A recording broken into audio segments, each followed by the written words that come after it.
Welcome back to Room 57, the channel where we delve into the most chilling true crime cases from around the world.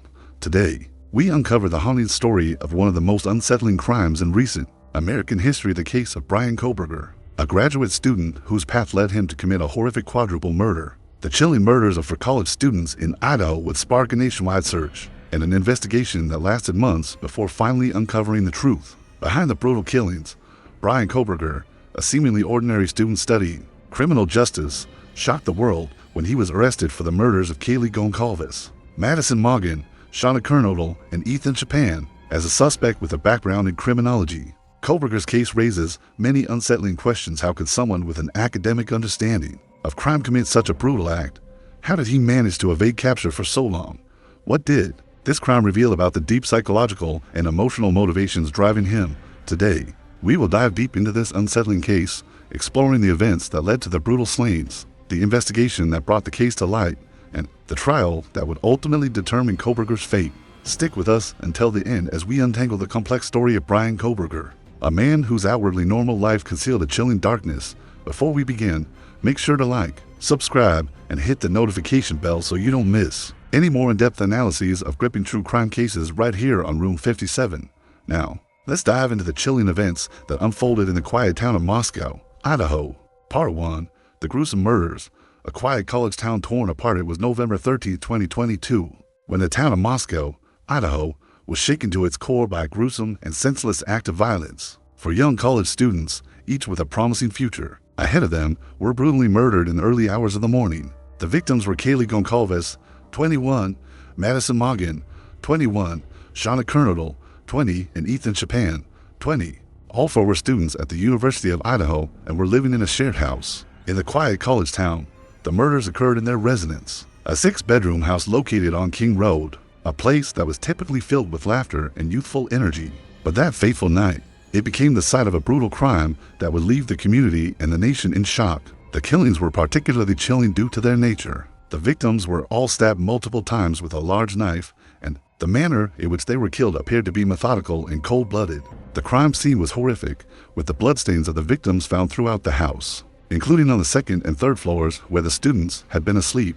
At the time of the attack, the level of violence and the brutality of the murder suggested a deep psychological disturbance in the mind of the killer. In a small town like Moscow, where crime rates were low and the community was close-knit, the horror of what had transpired seemed almost impossible to fathom. At first, the police had no clear suspects. The lack of immediate leads left both law enforcement and the community reeling. Investigators were left with very few clues, no obvious signs of forced entry, no apparent motive, and no witnesses. The only thing that was clear was that the killer had targeted these specific victims, and this was not a random act of violence. The initial investigation centered around trying to establish a motive. The victims had no known enemies, and their relationship seemed normal.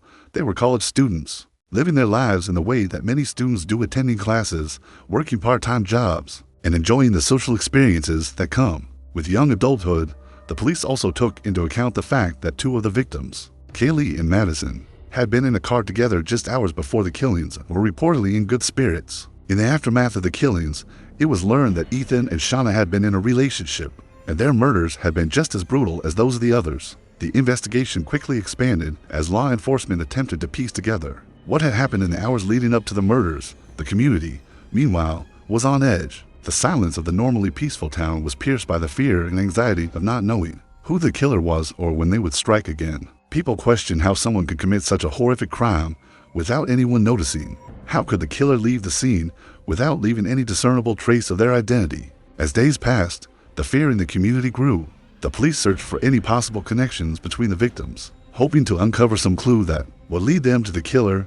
They collected DNA, examined surveillance footage, and spoke to neighbors and friends of the victims, trying to put together a timeline of the events that had led up to that horrific night.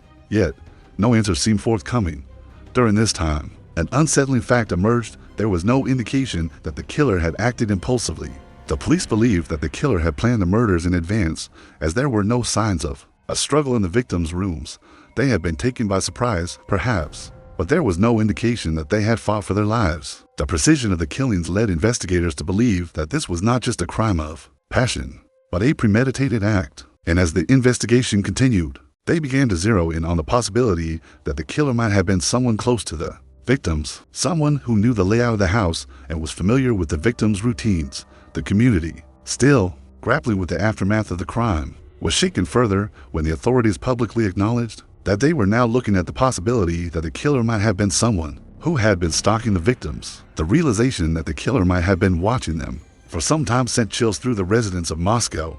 They had to ask themselves, could we have missed something? Was there something we should have seen? During this period of uncertainty, rumors ran rampant. Social media was flooded with theories and speculations, each more bizarre and unfounded than the last. People in Moscow began to question their safety, and the sense of calm that had once defined the town was shattered. At the same time, the pressure on law enforcement to solve the case mounted. As the nation watched the events unfold in real time, the families of the victims, who had been devastated by their loss, were forced to endure not only their grief, but the constant media scrutiny that followed the case. As weeks went by, and there were still no arrests, the case seemed to be growing colder. But in the midst of the chaos and the uncertainty, law enforcement continued their methodical search for answers. They were determined not to let the killer slip through their fingers. However, it wasn't until December 30th, 2022, that a breakthrough in the investigation came when the authorities arrested Bryan Kohberger, a criminology PhD student from Pennsylvania. The arrest of Kohberger sent shockwaves through the community and the nation.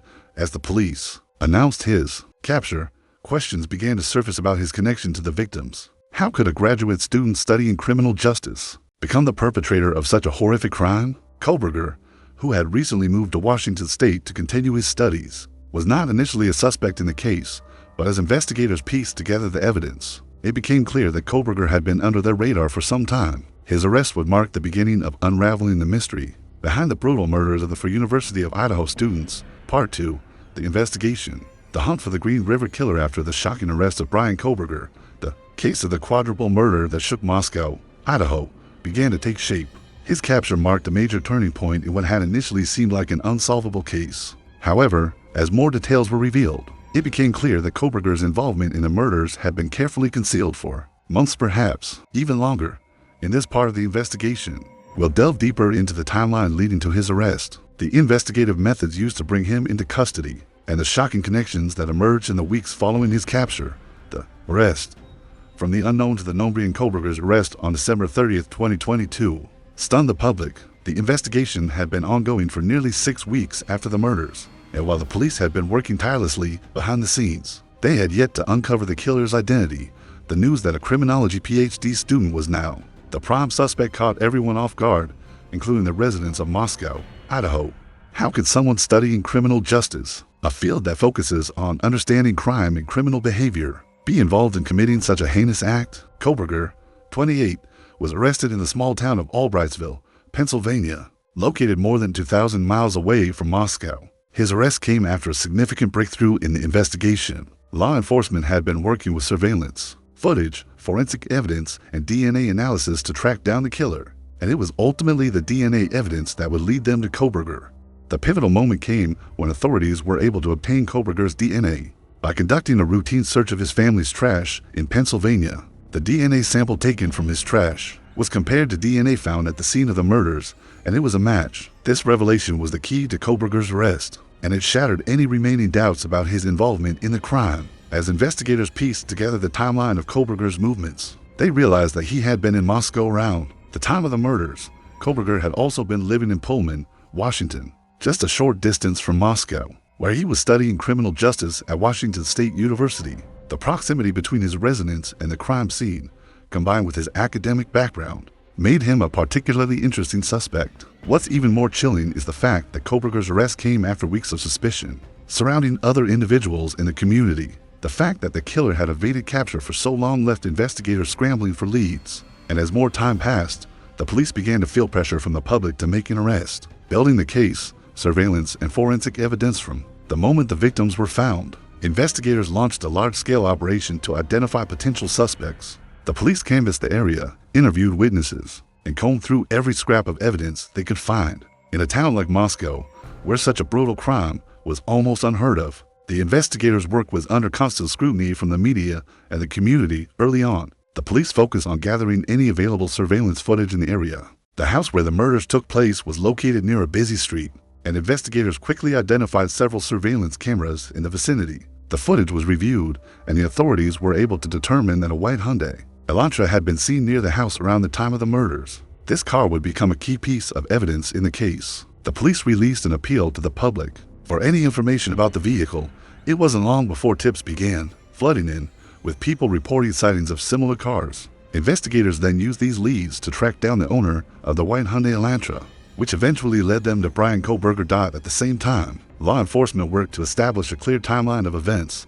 They interviewed individuals who had known the victims and began to piece together the last few hours of the students' lives. Surveillance footage and phone records were analyzed to determine where the victims had been and when the killer might have entered the house. A significant breakthrough came when the authorities examined phone records of both the victims and the suspect. They discovered that Kohberger had been in the vicinity of the crime scene multiple times leading up to the murders, raising suspicions that he had been stalking the victims in the days before the attack.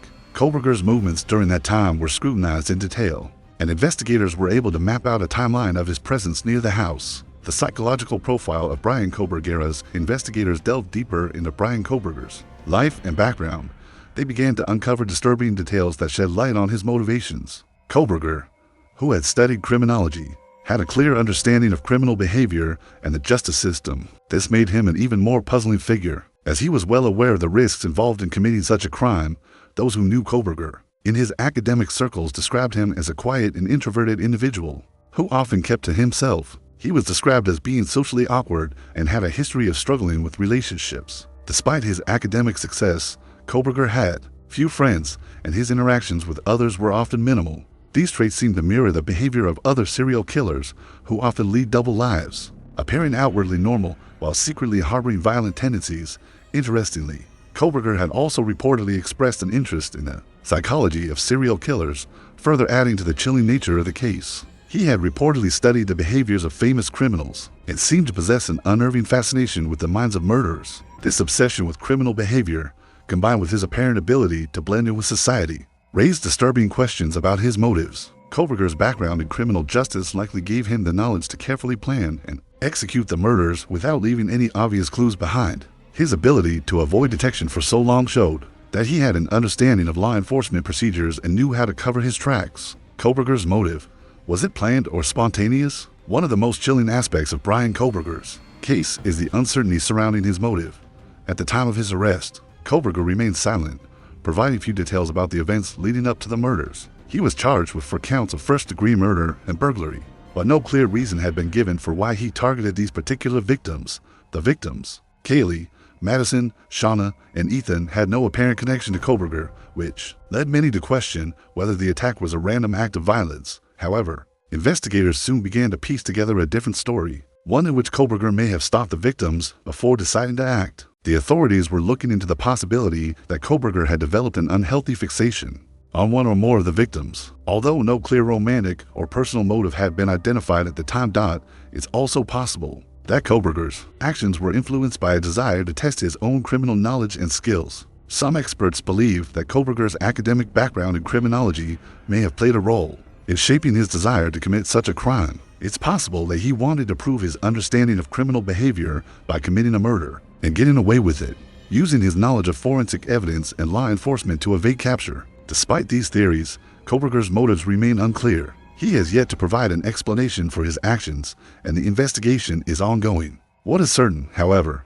is that his arrest marked a significant milestone in bringing closure to the families of the victims, and it set the stage for the trial that would ultimately reveal the full extent of his involvement in the murders. The impact on the community and the Familia State murders of Kaylee, Madison, Shauna, and Ethan sent shockwaves through the small town of Moscow, Idaho. The quiet, college town, known for its close-knit community and peaceful atmosphere, was forever altered by the brutal killings. The impact on the community was profound, as students, faculty, and local residents all grappled with the fear and anxiety that followed the crime. The families of the victims were left to cope with an unimaginable loss, and the media attention that surrounded the case only added to their pain. Despite the arrest of Bryan Kohberger, the emotional scars left on the families will never fully heal. The community, too, will carry the weight of the tragedy for years to come, as the memory of the victims and the events surrounding their deaths continue to haunt those who lived through it. Conclusion: Bryan Kohberger's arrest has provided some measure of justice for the victims and their families, but the full truth behind the murders remains shrouded in mystery. As the legal proceedings move forward, the world will continue to watch as the case unfolds, hoping for answers to the many questions that remain. What drove Bryan Kohberger to commit such a heinous act? Was it a spontaneous act of violence or something far more calculated? These are questions that may not be answered for years to come. But what is clear is that the victims' families have been left with a void that can never be filled.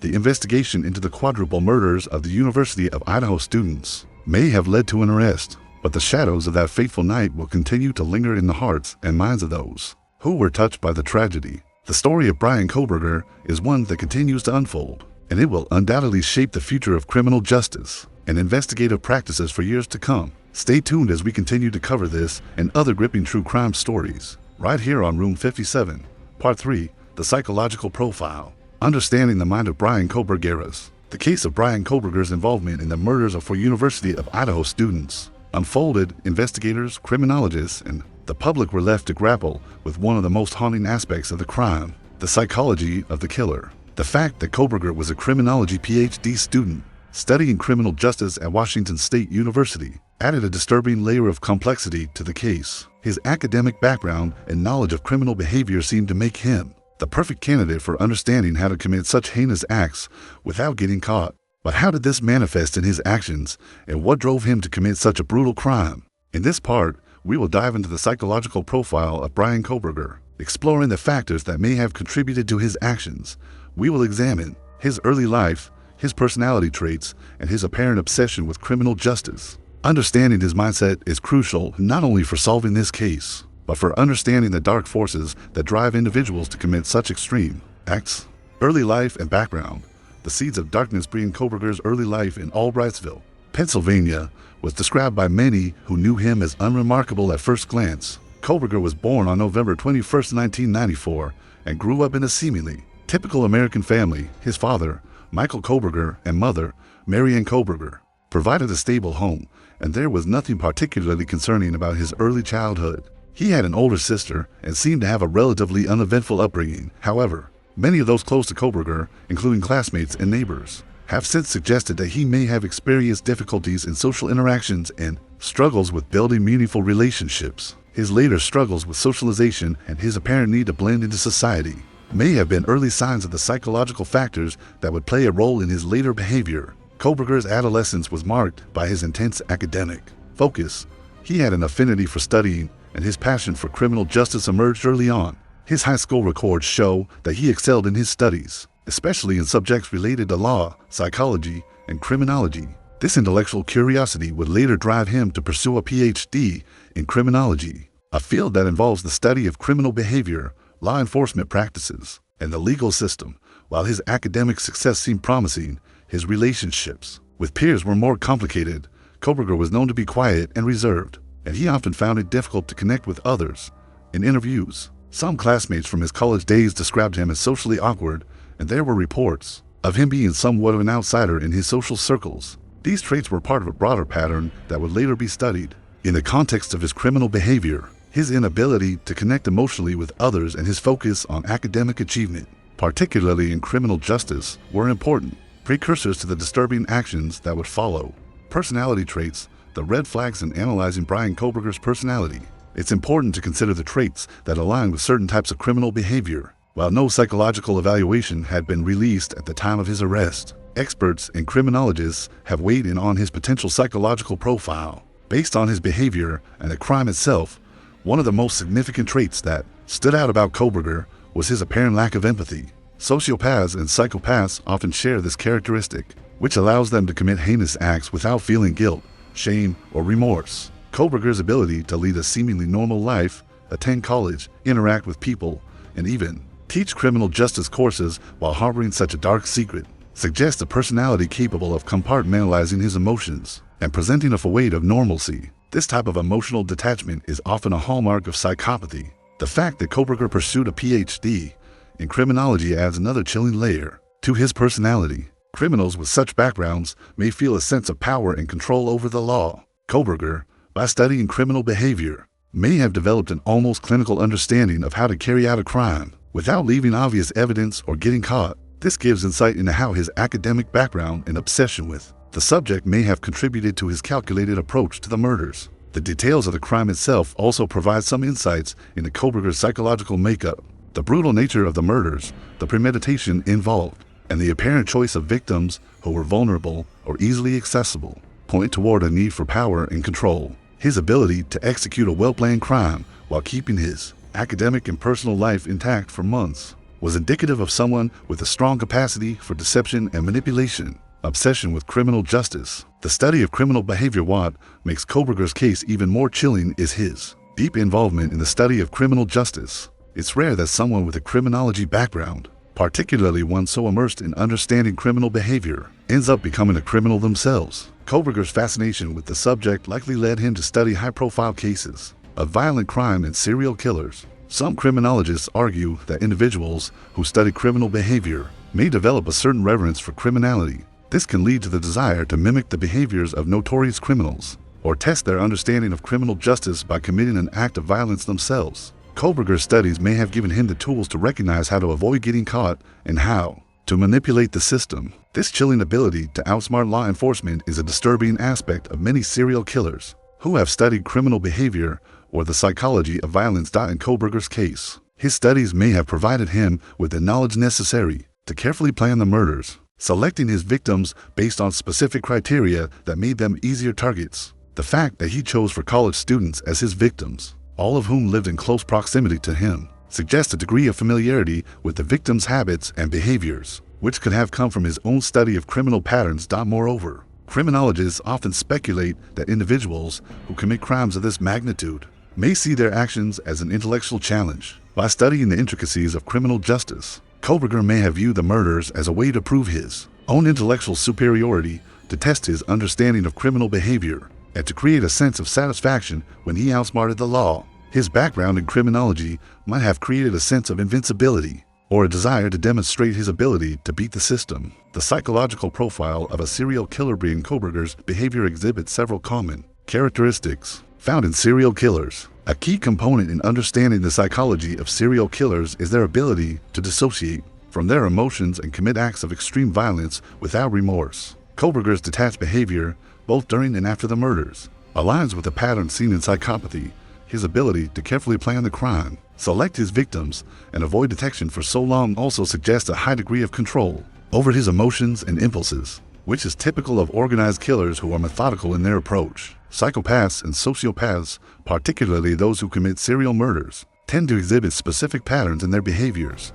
These include an inability to form genuine emotional connections, a desire to dominate others, and a lack of empathy. Kohberger's apparent indifference toward his victims and his tendency to target people who were already marginalized or vulnerable suggests that he saw them as mere objects to be manipulated or destroyed. Moreover, Kohberger's intelligence and ability to blend into society were key components of his ability to evade capture. Psychopaths often possess high intelligence, which allows them to manipulate and deceive others effectively. Kohberger's ability to live a seemingly normal life while secretly planning and executing such a horrific crime is indicative of the way some serial killers maintain a dual life, where they are able to deceive those around them while hiding their true nature. The psychological toll of being a serial killer. Only aspect of Kohberger's case that remains perplexing is the psychological toll that his actions took on him. Serial killers often report experiencing a compulsion to kill, which can be tied to an overwhelming urge to release anger, frustration, or a desire for control. While Kohberger's actions may have been premeditated, it is still unclear whether he viewed the murders as a form of release or if they were motivated by a deeper psychological issue, such as narcissism or an obsessive need for power. The fact that Kohberger was reportedly focused on studying criminal justice suggests that he may have been driven by an obsession with controlling the narrative of crime and punishment. His studies in criminology could have given him the tools to understand how to manipulate the legal system and avoid detection, but it also raises the question of how he was able to reconcile these desires with his otherwise normal life. Serial killers often report feeling little to no guilt or remorse for their actions, but Kohberger's background suggests that he may have struggled with an internal conflict, seeing himself as both the perpetrator and the intellectual force behind the crime. This inner turmoil, combined with his understanding of criminal justice, may have contributed to the psychological toll Kohberger faced in the aftermath of the murders. Serial killers often have a complex relationship with their crimes, and Kohberger's case is no different. The need to control and dominate, combined with a desire for recognition and success, may have led Kohberger to commit these heinous acts, but it also raises important questions about his long-term psychological state.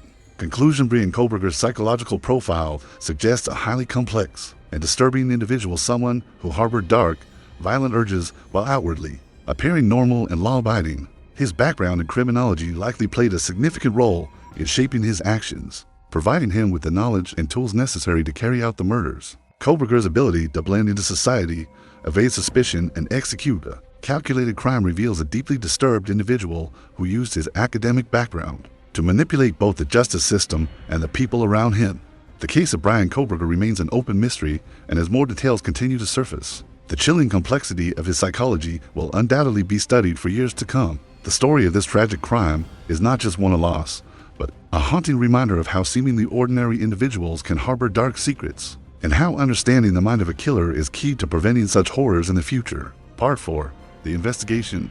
Tracking down a killer. The case of Bryan Kohberger, the accused quadruple murderer of the University of Idaho students, has shocked the nation. His arrest on December 30th, 2022, was the culmination of a long and complex investigation that spanned weeks of uncertainty, fear, and relentless police work. In this section, we will dive deep into the investigation process, uncovering the painstaking efforts that law enforcement agencies, including the Moscow Police Department, Idaho State Police, and the FBI, took to bring Kohberger to justice. From the initial moments of the crime scene discovery to the breakthrough in the case, we will explore how investigators connected the dots and finally identified the suspect. The crime scene: a nightmare in Moscow. Tragic murders of 4 University of Idaho students Scaly Goncalves, Madison Morgan, Shauna Kernodle, and Ethan Chapin occurred on the night of November 12, 2022, in a house just a few miles from the university. The victims were brutally stabbed while they slept in the rental home, and the crime shocked the tight-knit community of Moscow, Idaho,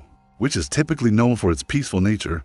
The house, located on King Road, was a gathering spot for students, making the brutal killings all the more horrifying. The discovery of the crime scene by the surviving roommates, who were unharmed but terrified, set the stage for the extensive investigation that followed. When officers arrived at the scene, they found the bodies of the victims in separate rooms of the house, with evidence indicating a violent struggle. The murder weapon was later identified as a fixed-blade knife, although it was never recovered. From the scene, the brutality of the crime left law enforcement scrambling to identify a suspect. Moscow Police Chief James Fry, along with the Idaho State Police and the FBI, began a complex investigation into the killings.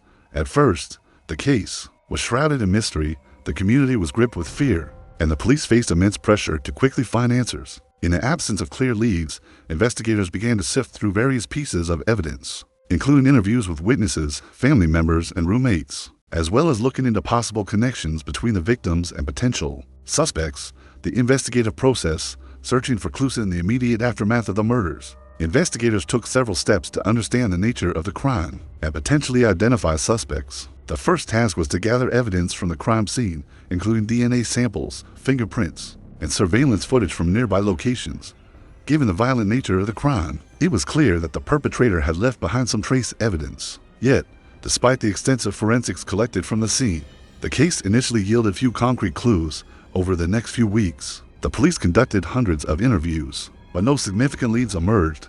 The Moscow Police Department, while working tirelessly, faced challenges due to the remote location of the crime and the fact that the victims were not immediately linked to any known individuals with violent backgrounds. The murder seemed to come out of nowhere. Was this an isolated act of violence, or was it part of a larger pattern? Was there any connection between the victims themselves or a hidden motive? That had yet to be discovered. One key piece of evidence, however, would eventually lead investigators toward their suspect. The authorities started reviewing security camera footage from the area surrounding the crime scene, hoping to find any clues. The breakthrough came when they discovered a white Hyundai Elantra seen near the house on the night of the murders. The car, which was caught on video surveillance, became an immediate point of interest. Investigators knew that they needed to find the owner of this vehicle, but they also knew it would take time to connect the dots. The breakthrough, DNA, and surveillance footage as the investigation continued. Law enforcement agencies focused on the search for a suspect with a white Hyundai Elantra.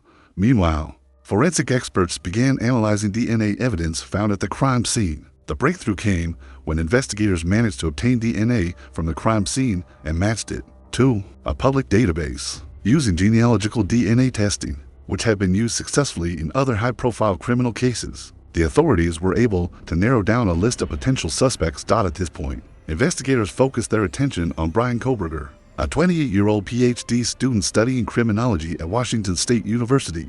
Located about 10 miles from Moscow, Idaho, Kohberger had been living in Pullman, Washington, which is in close proximity to the crime scene, making him an ideal suspect. Based on the DNA evidence and the surveillance footage of the Hyundai Elantra, what followed was a series of intensive surveillance and tactical operations by law enforcement to confirm Kohberger's involvement. On December 30, 2022, nearly 6 weeks after the murders, authorities executed a search warrant on Kohberger's apartment in Pullman, Washington. Kohberger had been a person of interest in the investigation for several weeks, and investigators had been closely monitoring his movements. Upon searching his apartment, the police found additional evidence linking him to the crime, including his DNA on items related to the crime scene and further connections to the victim's activities. It was at this point that the authorities made the critical decision to arrest Bryan Kohberger. The FBI, along with local law enforcement, acted swiftly and arrested Kohberger in his home, charging him with 4 counts of first-degree murder and burglary. The arrest marked the culmination of weeks of tireless work by investigators, who had used every resource at their disposal to solve the case. But even as the arrest was made, there were still many unanswered questions about Kohberger's motives, his connection to the victims, and how he had been able to evade suspicion for so long. Kohberger's background, a look into the mind of a killer. The arrest of Bryan Kohberger came as a shock to many. Kohberger, as a criminology PhD student, was someone who had studied the psychology of crime, making his involvement in such a heinous act all the more chilling. Authorities began looking into Kohberger's past to understand what might have driven him to commit such a brutal act. What they uncovered painted a picture of a man with a disturbing fascination with crime, violence, and control. Kohberger had been living in Pullman, Washington, while working on his doctoral degree in criminology. According to those who knew him, Kohberger was often described as quiet, reserved, and somewhat socially awkward. Some classmates and colleagues described him as obsessed with his studies, particularly his interest in criminal justice and law enforcement. In fact, Kohberger had been involved in multiple research projects related to criminal behavior and had even reached out to law enforcement agencies for help in collecting information for his studies. However, Kohberger's obsession with criminology may have been more than just academic. His research interests, his extensive knowledge of criminal profiling, and his ability to blend into society made him a formidable suspect. Many question how someone with such an in-depth understanding of criminal investigations could go unnoticed for so long. Kohberger's meticulous nature, coupled with his ability to compartmentalize his life, allowed him to continue his violent spree without detection for weeks. Even after the crime scene was thoroughly examined, the arrest, a shock to the public. The arrest of Bryan Kohberger sent shockwaves through the small community of Moscow and beyond. The idea that a man living just miles away from the crime scene could have been responsible for the brutal murders was inconceivable to many. What had motivated Kohberger to commit such a horrific act? Was it personal, or did he act out of a desire for fame or infamy? These were questions that authorities would begin to answer as the investigation continued. In the wake of his arrest, public interest in the case skyrocketed. Many people, particularly the families of the victims, wanted to understand why Kohberger had chosen their loved ones as victims. The question of motive loomed large as investigators began digging into Kohberger's past and his interactions with the victims. What was his connection to the 4 students? Was this an act of targeted violence, or did Kohberger simply choose his victims at random? Kohberger's arrest also sparked debates about criminal justice, psychology, and the nature of evil. How could someone who had studied criminology commit such a horrific act? Could his research have played a role in his crime? Was he trying to test his theories in the real world? These questions would be central to the ongoing investigation as law enforcement continued to piece together the truth. The path forward, preparing for trial as of the time of Kohberger's arrest. The case was still unfolding, and the road to trial was long. Kohberger had been formally charged with 4 counts of first-degree murder and burglary, and he was being held without bail as he awaited trial. His legal team had not yet provided a defense strategy, but it was clear that the case would be a complex one. The trial would not only examine the physical evidence against Kohberger, but also delve into his psychological profile, motivations, and possible connections to the victims. The investigation had given law enforcement a solid foundation for prosecuting Kohberger, but there were still many questions that needed to be answered. What role did his background in criminology play in the crime? How did he manage to evade suspicion for so long? And what drove him to commit such a brutal act? The case of Bryan Kohberger, the accused quadruple murderer, continues to evolve as new evidence emerges and the legal process unfolds. As we await the trial, one thing is certain: this case will remain one of the most chilling and thought-provoking criminal investigations in recent history. Part 5.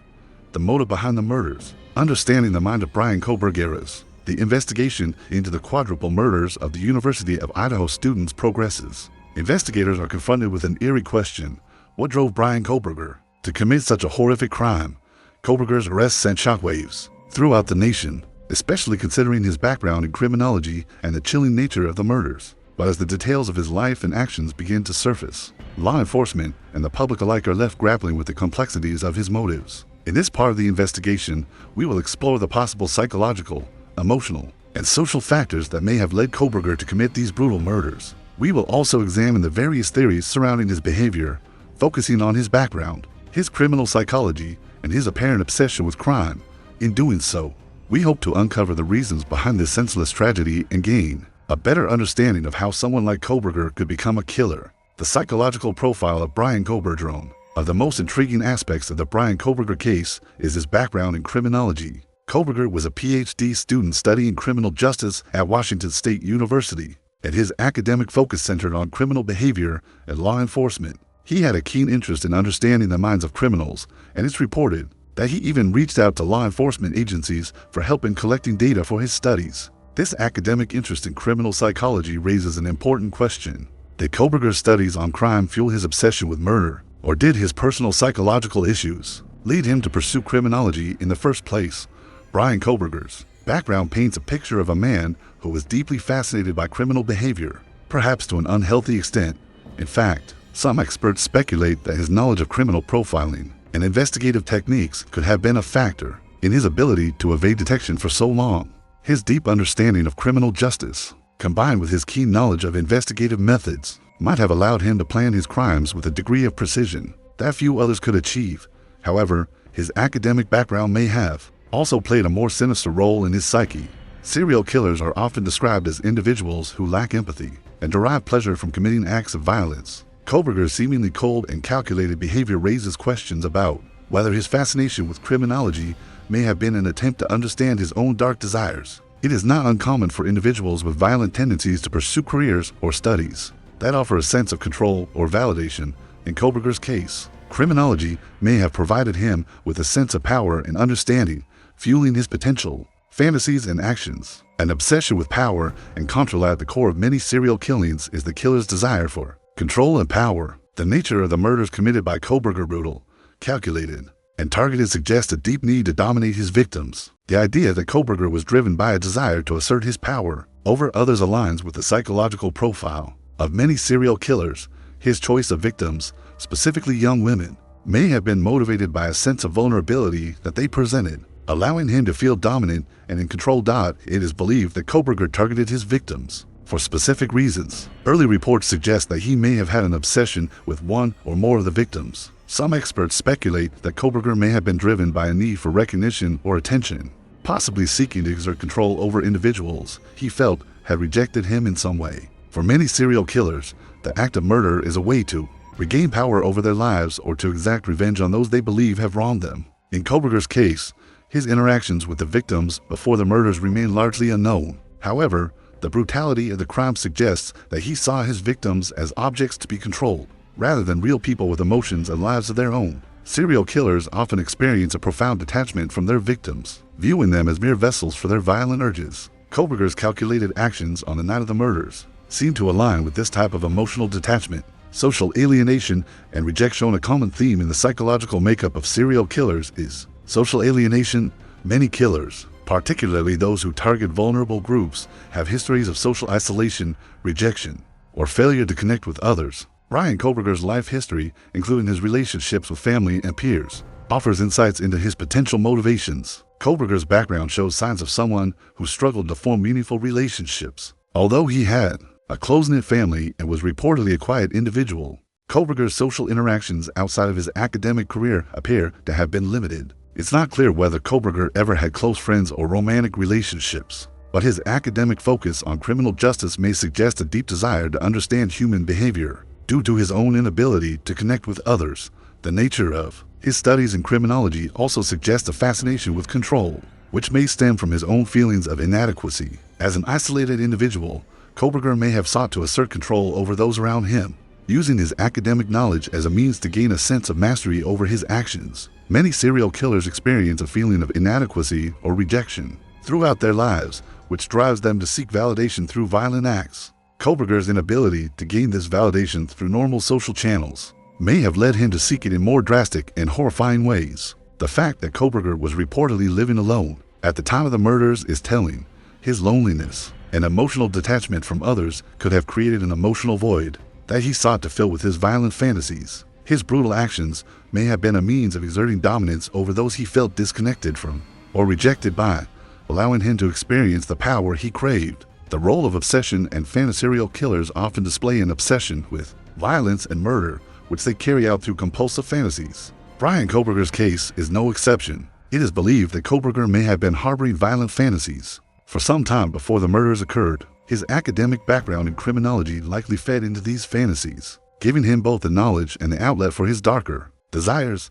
Many serial killers have reported fantasizing about their crimes long before acting on them. These fantasies serve as a form of emotional release, allowing the killer to immerse themselves in a world where they feel in control and powerful. For Kohberger, his obsession with crime and violence likely built over time, leading to a heightened sense of powerlessness and the eventual need to act on these fantasies. The brutality of the murder suggests that Kohberger's crimes were not impulsive, but rather premeditated and planned. Serial killers often fantasize about their murders, crafting intricate scenarios in their minds before ever carrying them out. Kohberger's choice of victims, his methodical planning, and his ability to evade capture all point to a deep-seated obsession with crime and violence. His ability to maintain a facade of normalcy while secretly harboring these desires is a hallmark of many serial killers, further reinforcing the notion that Kohberger's crimes were the culmination of years of suppressed urges. Possible connection to previous crimes. Investigators continue to look into Bryan Kohberger's background. There are emerging questions about his possible connection to previous unsolved murders. Some experts suggest that Kohberger may have been involved in other violent crimes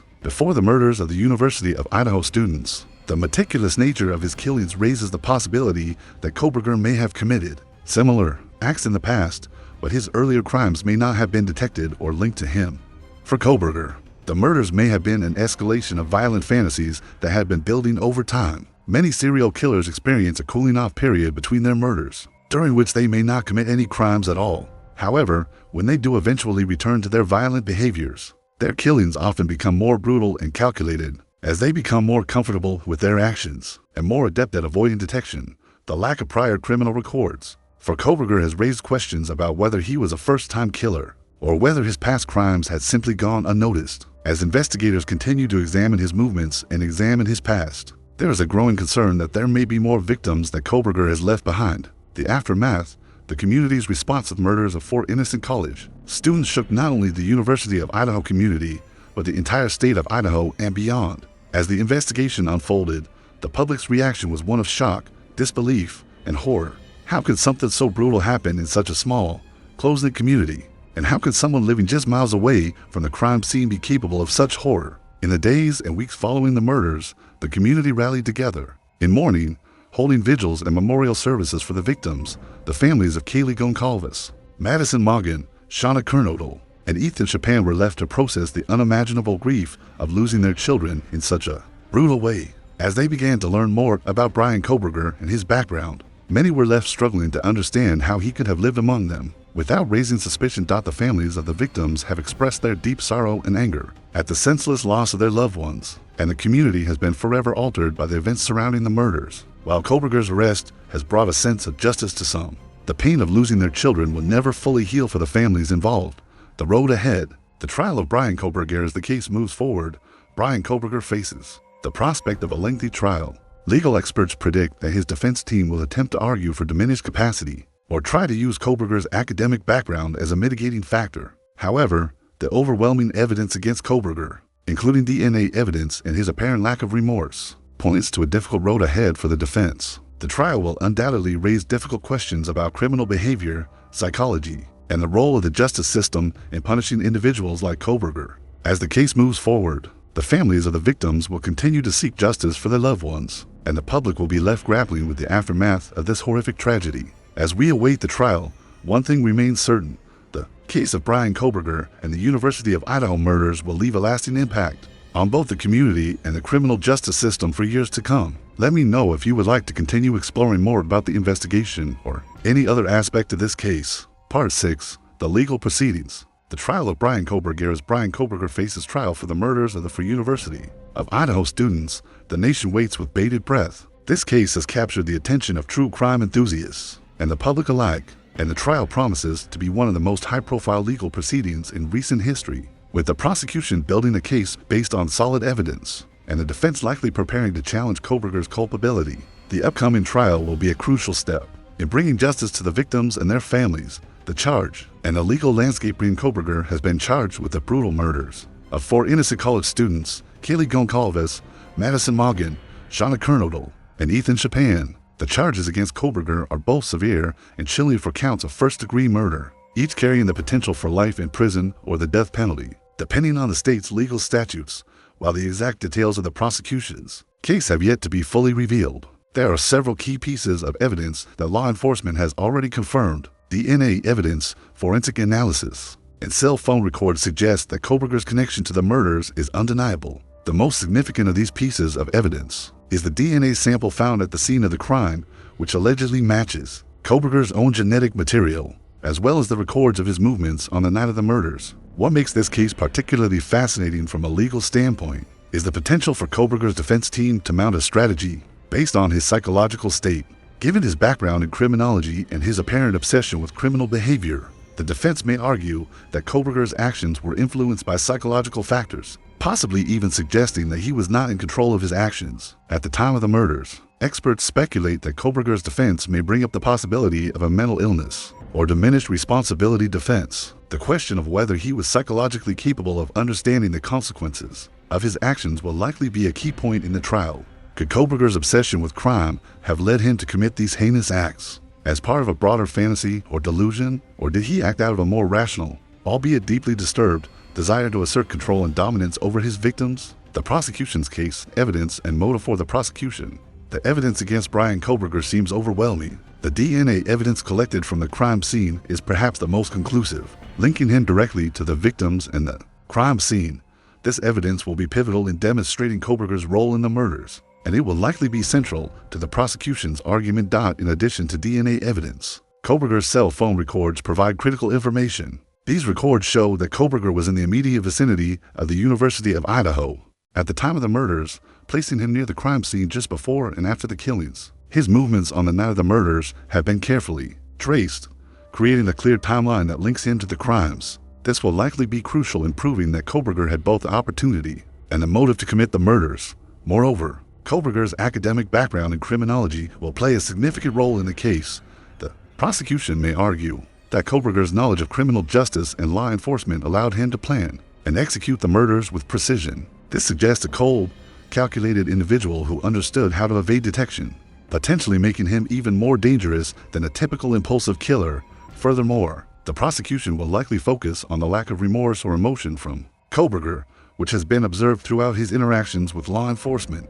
His cold demeanor and apparent indifference to the suffering he caused will likely be a point of emphasis, as it demonstrates a complete disregard for human life. The defense's strategy, mental illness and responsibility. Again, the severity of the charges and the substantial evidence against Kohberger.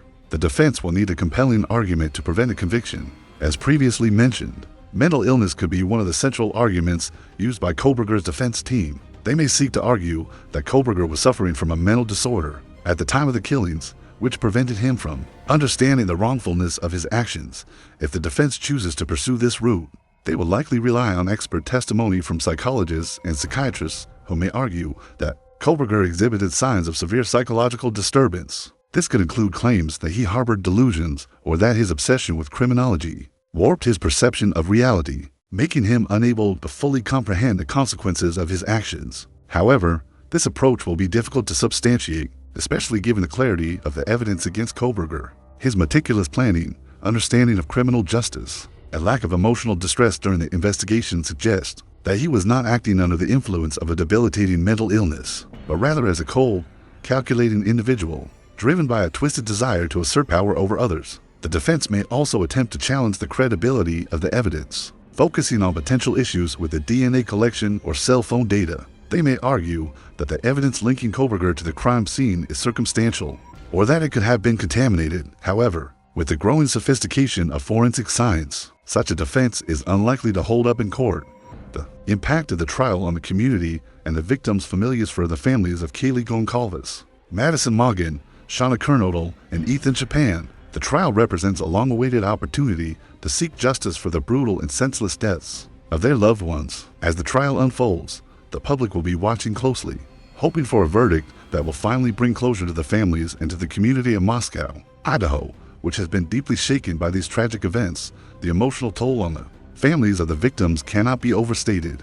The loss of their children in such a horrific and violent manner has left them grappling with grief and unanswered questions. As the trial progresses, the victims' families will have to relive the horrors of that night, revisiting the memories of their loved ones and the pain they have endured since the murders. While the trial offers the possibility of closure, it is unlikely that any outcome will truly heal the wounds caused by this tragedy. The families of the victims will continue to carry the weight of their loss, and the memories of Kaylee, Madison, Shauna, and Ethan will remain with them forever. The road ahead, the importance of the trial for criminal justice. The trial of Bryan Kohberger will have significant implications for the criminal justice system, especially as it pertains to the prosecution of heinous crimes. The case highlights the importance of forensic evidence, especially DNA analysis, in securing convictions and solving cold cases. It also underscores the critical role that criminology and criminal justice studies play in understanding the minds of perpetrators and how law enforcement can adapt to evolving investigative techniques. Beyond the specific details of Kohberger's case, this trial will also shed light on broader issues within the criminal justice system, including the challenges of prosecuting individuals who commit horrific acts and the ethical questions surrounding the treatment of mentally disturbed offenders. It will spark debates about the death penalty, mental illness, and the role of rehabilitation in the criminal justice process. As the trial of Bryan Kohberger unfolds, many questions remain about his motives, the psychological factors at play, and the potential for justice. What do you think? Is Kohberger's defense of mental illness a plausible explanation for his actions? Or is he simply a cold, calculated killer? How do you think the trial will impact the community, the victims, families, and the criminal justice system? We want to hear your thoughts. Please share your opinions in the comments below. And let's continue the conversation about this chilling case. Don't forget to like, share, and subscribe to Room 57 for more in-depth analyses and true crime stories that will keep you on the edge of your seat. Hit the notification bell so you never miss an update on this case or our latest content. Thank you for watching, and we'll see you next time as we continue to dive into the darkest corners of criminal justice.